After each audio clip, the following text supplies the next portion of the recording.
Welcome back to the channel, where we cut through the noise to uncover the pulse of global turmoil and change. Today, we turn our eyes to Nepal, a country gripped by a youth-led uprising that's shaking the establishment to its core. This isn't your typical revolution with silver-tongued leaders or neatly packaged manifestos. This is raw, chaotic, and real, a social media generation running the show, for better or worse. Imagine young social media influencers in their 20s, not career politicians, not ideological figureheads, leading crowds, recording TikToks from the front lines, tossing out unfiltered language that just a few years ago would have meant exile from civil discourse. But today, they're being cheered, shared, and amplified by millions.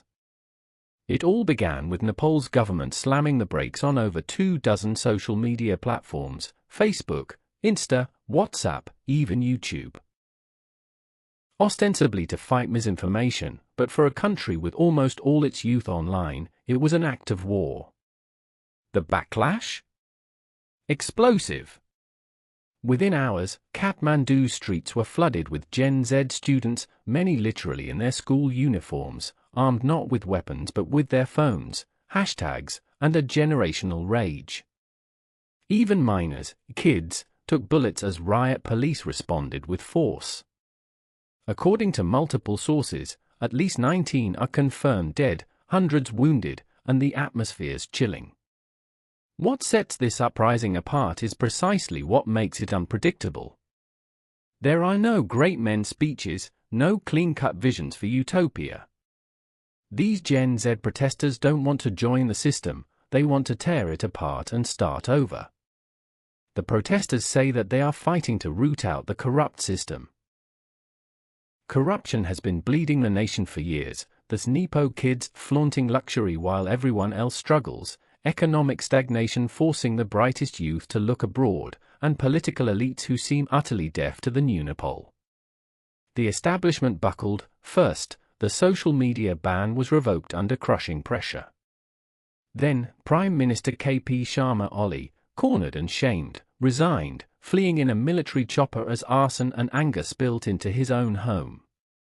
But lifting a ban or booting a prime minister doesn't put the genie back in the bottle. As we record now, the situation remains volatile. Curfews are imposed but thousands ignore them. The army's been deployed. The world is watching not because Nepal is the richest or biggest, but because right now it's the sharpest mirror of a much wider generational crisis. This moment in Nepal is a signpost for all societies. Forget charismatic ideologues. Today's revolutionaries might have more followers than some presidents, wielding memes and livestreams as their weapons of choice. Interesting? Absolutely. Frightening? Without doubt. Because when systems collapse without a clear vision, when everything is raw, everything is possible, including chaos. This isn't just Nepal's story. It's the world's warning.